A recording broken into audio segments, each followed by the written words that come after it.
This is the Slow Wardrobe. Come and have a look. Hello, welcome to episode 143 of the Slow Wardrobe podcast. My name is Linda. In this episode, I will give you an update on my knitting of the last 2 weeks, and I have just a little bit of update on our big French adventure. And there is no Layercake at all this week.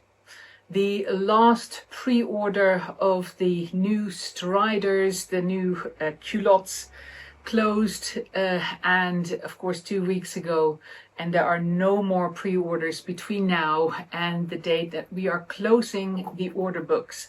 What I will do is talk a little bit more about that at the end of the update of the French adventure, exactly what I'm planning in terms of dates.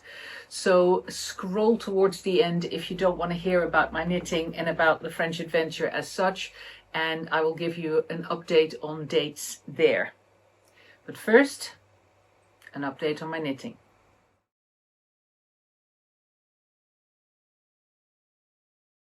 Well, the only project that I'm working on is pinned onto the example that I'm copying underneath. And just like last time, I had finished the back panel and I had started knitting on the front panel, I think. I didn't even check that. Not a good idea. Apologies. So the reason I'm showing you the back first is it's 2 reasons really. This is a tulip dress in sunflowers, and that sunflower color is what inspired me to knit with the 2 colors ochre and pomegranate, 2 of the 3-ply linen colors, where I am alternating colors every row. So it's literally 1 row of one row of the other, to create a fabric that has a very similar color to the woven version of these 2 same colors, sunflowers. And of course, like I said already before, the color here gets distorted just a little bit because there is this bright blue worn underneath, so that does change the hue of the knitting a little bit, but you can see even now that it's pretty close. So what you can also see underneath is that the top that I'm knitting very closely manages to follow the shape of the example top, except for, and that's why I'm showing you the back first, what ended up happening with my shoulder seams. Of course, the original has got this very, very fine knit, so it stretches very easily on the shoulder seams, but it also has a small sequence of increases to create a little bit more of a deeper cap sleeve. I did some increases, but I didn't increase quite as much as the original, for no very good reason, to be honest. And then, of course, there is a diagonal line going up here, and I am knitting some of the stitches and taking those along in the stitches in the ochre for my edge, and taking them along that diagonal line up. And I am not knitting in any extra rows there, and that makes for quite a firm edge. So not only have I not quite increased my edge before I started on the diagonal, but I also have got a very firm, because of course it's linen and stitches that run in that direction, a very firm shoulder seam. So the whole thing can't sag down my shoulders quite as much, which is probably a good idea because of it being quite a loose linen knit, and I don't want it to be too droopy. And of course this line gives it a nice little bit of structure, but the result is that although I'm very much on the line here, that end where the blue top veers out a little bit more, mine doesn't quite as much. So the edge of the armholes that I'm knitting is going to be a little bit higher than on the blue top. I don't think I mind that. It's going to be for wearing in France, where hopefully it is sunny and warm. So fingers crossed that that'll work out. So far, I'm confident that it will. Now onto the front. You can see here how far I got with it until now. I'm about halfway, well, probably a little bit more than halfway up. Actually, this is hanging a little bit lower here in the front, probably because my sides are slightly deeper than the sides of the original. So I have close to 6 inches. I think the original was closer to 4 inches. So that also means that the short rows that I've done in the back are not quite as deep as the original, because the ultimate result is that they both hang to about the same length. So what I mean to say is that the curve on the back panel of the original blue top is slightly steeper than the curve on mine, because my side seams are slightly longer. That is very likely, because I'm going to make these two connect, going to result in the front of my top being about 1.5 inches by the looks of things now, longer than the original. So the whole thing ends up being slightly less severe in its shaping, which again is no big deal. I'm always trying to cover my stomach with something loose so that I'm not constantly reminded from how big it is. So, and it's not so much as like wanting to hide it, but it's wanting to feel good whenever I see myself in the mirror or in the eyes of another person. So I am, well, about 2/3 up on the sleeve, I would say, but I'm very closely monitoring where I'm at in the front, because I'm going to double check that by following rows on the blue top and comparing them with the rows on my top. I'm also slowly edging towards the front of the V-neck on this top, and I am tempted to make my V-neck slightly deeper. So I will probably start it a little bit sooner, and that will be before I get to the point where I start my diagonal cast off towards the corner of the neck, because of course that same diagonal line that I have in the back, I'm going to follow that in the front as well. And there's quite a lot of knitting. It's probably about 4 or 5 inches of difference between finishing here, starting to decrease, and drawing a firm line or a horizontal line from this corner to here. I'll have another 4 inches or so there in the front as well, but I will actually double check that and then do my calculations before I start knitting.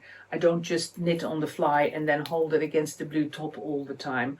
I end up knitting from notes and calculations that I do in advance. But at least you can see approximately where I am, and I absolutely adore the effect of the fabric creating such a similar color to the dress underneath. This dress is actually still in the ready to ship collection online. This hasn't sold yet, so you are very welcome to it. It's a size 2 medium length. And so is this wrap dress, by the way, which I put on because, of course, it is a color that's in the direction, and I wanted to show you the difference. This is papaya. If you're familiar with papaya, you can see how close it is to sunflowers, but you can also see that sunflowers is more going towards a lighter, brighter yellowy orange rather than the slightly more salmony or orange, salmon-like orange of a papaya. But these two look really nice together as well. So this one is in the shop. Yes, it is online, and so is this one. So that was a little bit of layer cake that just popped into my head. It's like, well, might as well highlight those. But that's all for my knitting these past 2 weeks. I'm really pleased with how I'm going in terms of the progress on this top. I am now a lot more confident that I will actually finish this before the move to France. So that's a nice segue actually. Let me tell you a little bit more about where we are at in terms of moving to France.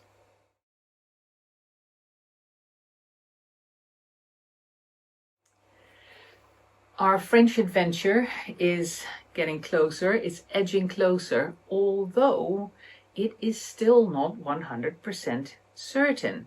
It is very discombobulating to work towards a date and pretending that it's definite, even though it is not. And I will explain to you, especially for those of you who watch this from outside of the UK, what is so uncertain about this. Well, in the UK, if you make an offer on a house that you would like to buy and the offer is accepted, then a whole ream of things need to happen before a contract of sale is being created. And the things that happen are things like the buyer commissioning a company to do a building survey to make sure that everything's fine with the building, it's not falling apart, there are no nasties in the wood, there is no asbestos, there is no subsidence, all of that kind of stuff is being unearthed with a buyer's building survey, which takes a couple of weeks before you can have the survey done and then get the results. That was all done a fair number of weeks ago already, and that was all fine for our house. But the thing that ends up taking a lot more time is called land searches, and it means that the government, local government, and all the different institutions are being contacted about the house in terms of, is there any heavy industry nearby that could pollute? Is there any pollution in the ground? Are there any buildings being built or demolished near the house? Are there any other plans for building? What has been done to the house by the existing owners, and is that all okay, etc., etc. Oh, environmental issues, any environmental pollutions. So all of that is being gathered in a big report and presented back to the buyers. And that is work that is not being done before the sale, but that only gets done after the agreement to sell the house, after the offer that the buyer makes is being accepted. That time lapse between accepting an offer on the house and a contract being drawn up can last somewhere between 2 to 3 months on average. And once there's then a sale contract, you then end up setting a date for the completion of the sale where you actually hand over keys and evacuate the house, etc. Another element in all of that is that between the accepting the offer and drawing up a contract of sale, the seller of the house has the right and option to accept a higher bid from a different buyer, which pushes the existing buyer out of the picture, and then the whole process starts again. I think that is morally quite a corrupt way of going about things, but it happens. It's called gazumping. And you as a buyer can be gazumped all the way up to having a finalized contract of sale. So that in our case is not going to happen because we're the sellers. But the other element that plays into it is that the buyer of your house may have a house to sell as well, and is then depending on the buyer of their house to hand over the money, create a contract, hand over the money, and then use the money that they get for the sale of their house to buy your house. So a little sequence of buyers and sellers of houses all moving on one is called a chain in the UK. So it is possible that there are a whole ream of houses that all have to change ownership on the same day for that whole chain to move on. And if there's a chink in the middle of the chain, then there's going to be a family out of a house at the end of that, and at the end of that happenstance. So in our case, we are very lucky. The buyers of our house have sold their house to a first-time buyer. A first-time buyer is by definition not caught up in a chain. So we only have a chain of 3 parties. The buyer of the house that our buyers vacate, our buyers, and then us moving on. So there's only 3 parties involved in all of this. Meanwhile, we are buying a house in France, and that has got a very completely different system from the way it works here in the UK. I think the system in France is much better. The way it works in France is that if you make an offer on a house, if that offer is for the full asking price, then the seller of the house is legally bound to accept your offer of the full asking price. And from the moment that happens, even before there is a written contract, there is already a legal connection between buyer and seller. From the moment the buyer says, I will pay the full whack for your house, there is a legally binding contract, although of course it can be disputed because it's not in writing. So the next thing that buyer and seller do is go to a notary. It's like the French version of the solicitors that we go to here in the UK to manage the legal side of the contract. You go to a notary. You can either both use the same notary as buyer and seller, or you can each have your own. Of course, if you work with the same notary, that kind of short circuits things. It makes things faster. So buyer and seller go to a notary. The notary draws up a contract of sale. When that contract of sale is drawn up, from that moment, it also takes between 2 and 3 months before you complete. But when that contract is drawn up, there is a legal connection. So it is impossible to be pushed out by a buyer that ends up offering more for the house. And normally the seller is also protected in this contract by asking for a 10% deposit on the house price in order to guarantee that the buyer doesn't do a runner after making up a contract. In our case, the seller of the house that we are buying in France very, very generously accepted the idea of they offered the idea of not asking for a 10% deposit, because at the time of us offering to buy the house, we hadn't sold our house yet. In fact, our house wasn't even on the market yet. So the contract of sale that we drew up together with the sellers and the French notary was such that we had 2 months to find a buyer for our house. And we found that buyer in 2 months. We fairly aggressively lowered the price of our house twice in order to widen the remit and widen the circle of people who might be interested in our house, and to ensure that our house stood out head and shoulders in terms of value for money above other houses in the same price category. That worked. We are delighted with our buyer. Our buyers are delighted with our house. They never thought they would be able to afford a house like ours, so all positive in that respect. And since we found a buyer for our house within the 2 months that we had agreed with the seller of the French property, the French mill, we then could go back to the notary and said, let's now agree a mutually acceptable date where we are going to exchange contracts and actually be able to move. Now, of course, setting that date is tricky because in the UK, even though we found a buyer, we still don't have a signed sales contract.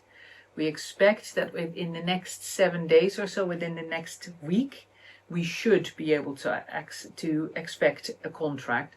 But that effectively means that we are in the second half of July. Will be towards the end of the third week of July, and we are aiming for a move date in the second half of August. So with a month to go, we still don't have any certainty about whether we actually going to do this, whether this sale of our house here in the UK is successful. Because who knows what may happen. Until you've got a contract, legally things can go wrong.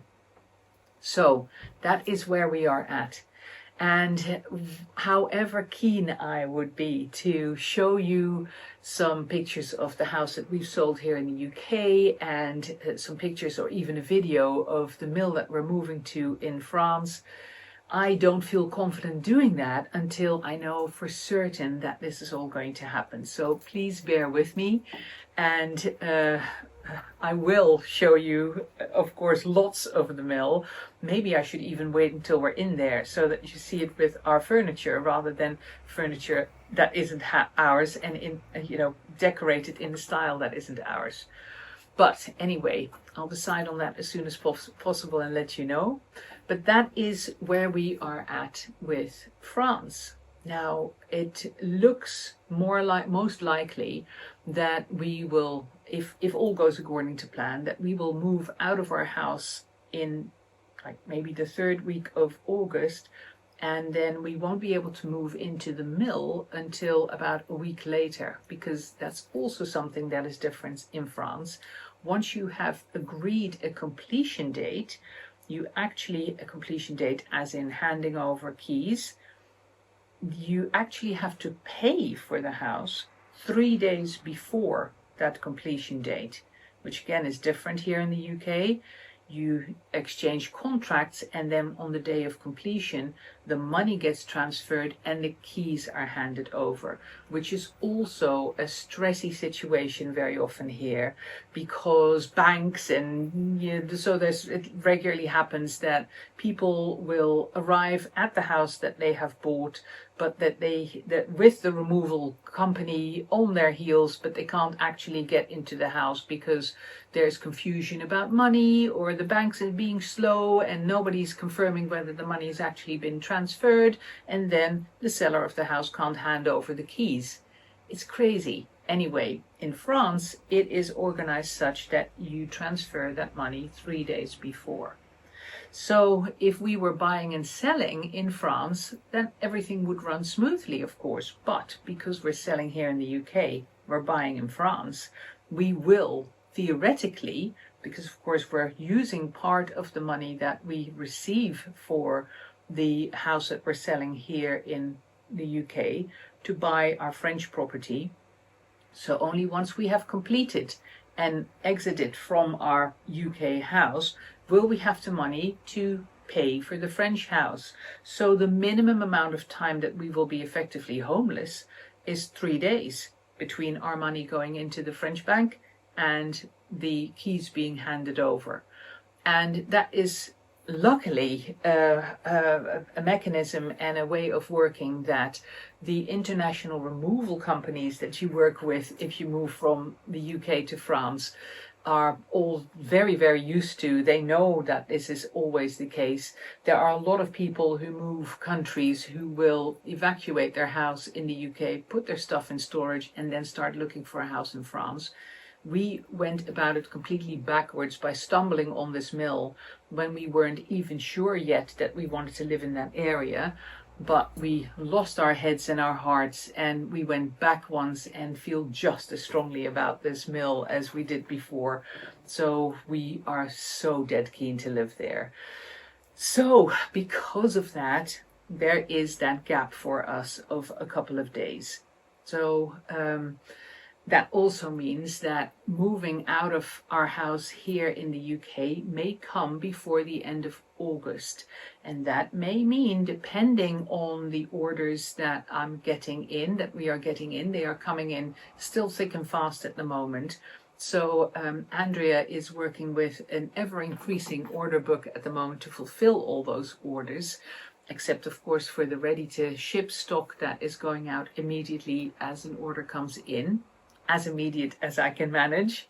I think the fastest I've managed so far is about 10 minutes. But anyway, as soon as the orders of the ready-to-ship stock come in, they go out. Of course, the fabrics are all on offer still as well. I am so thrilled with how well the fabrics have been received, and of course I'm discounting the fabrics now as well to help reduce the fabric stock that I may have to move to France with me. And Andrea is working as fast as she can to work through the order book of made-to-order layer cakes. One other point about the made-to-order layer cakes. I have put up a sign on the website, which of course I hope you understand that any made-to-order layer cakes that are now ordered will not be returnable or exchangeable. Because if you return something, then that you have commissioned to make, then I don't effectively have a chance to sell it anymore, because shutting up shop, unless I manage to find a buyer for the business. And I am still very busy looking for a buyer. I'm actually starting to contact, or have somebody do that for me, contact companies to see if they're interested to buy the Slow wardrobe. So I extend that invitation to you as well, not necessarily for you to buy the Slow wardrobe, but maybe you know of someone who might be interested, who has a good design head on, and you do not have to be able to draw patterns and create sewing patterns.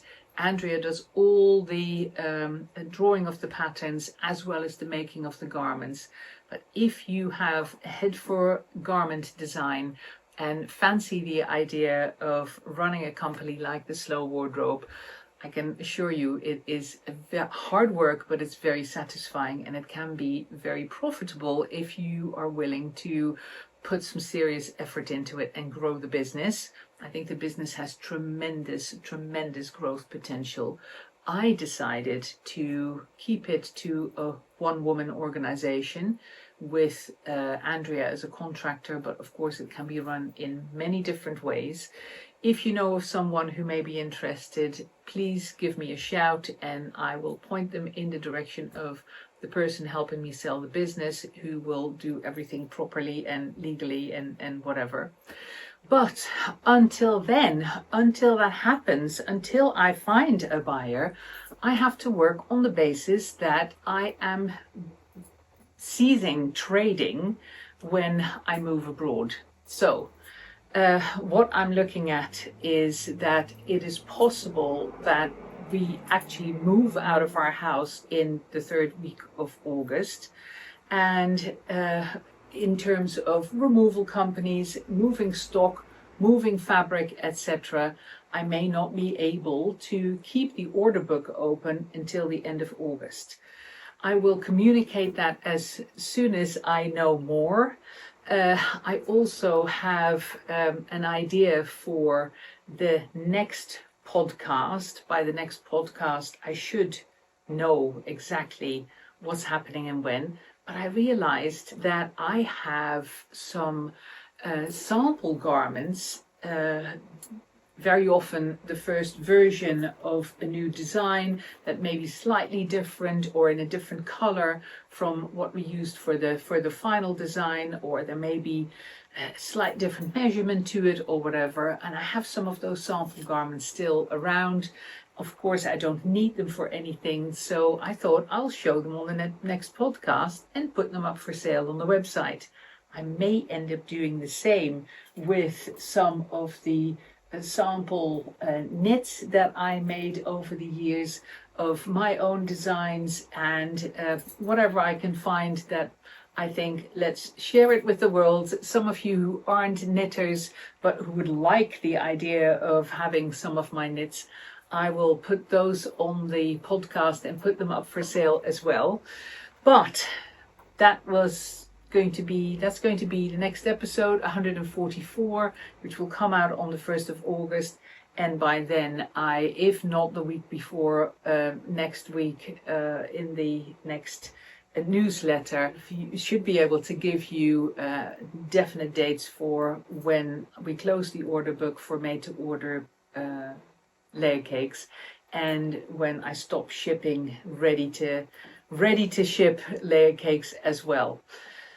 In terms of not finding a buyer and the slow wardrobe season trading altogether, what will definitely happen is that I will stop producing garments, but I am planning to take the patterns for all the different designs to France with me, and I don't know yet if I'm going to do anything with those. I have, of course, received requests for people wanting to buy the pattern to make their own garments, but selling patterns needs to come with a level of pattern support, and those patterns have to be drawn up in a way that is user-friendly for home use. Right now, they exist in a format that is specifically for professional use and professional cutting with machines, and cutting in order to work with specific sewing machines, so the seam allowances are different and things like that. So all the patterns would have to be redrawn, nested, digitized, and then given a whole booklet of instructions as to how to work through them. That involves a lot of time, a lot of money, of course, as well. It's not a case of like, oh, we'll just copy that pattern and put it in the mail. It's not, it doesn't work like that. And I am truly not sure whether I want to go there and whether I want to create another version of the slow wardrobe selling patterns. So one of the options that I'm looking at as well is to potentially sell the patterns to a skilled pattern maker who already sells digital patterns, or ask a digital pattern maker to potentially digitize my patterns for me. That's all future dreams and future imaginings, but I will not draw up any final plans as to what I'm going to do and how I want to take things forward until we've actually settled in France and I have a better idea of how I fill my days and how I want to fill my days. So it may not be a complete disappearance of the slow wardrobe altogether, but as I say every time, I promise to keep you updated every step of the way. Every week I tell you exactly where I'm at. There's no secrecy around it, and same with the companies that may show an interest in purchasing the slow wardrobe. They will know right from the beginning which company it's about.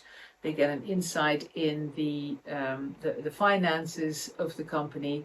They have to sign a confidentiality agreement and things like that, which is why I talk to, I have somebody managing that for me, just so that I don't make any stupid mistakes with it, that the specialists do that.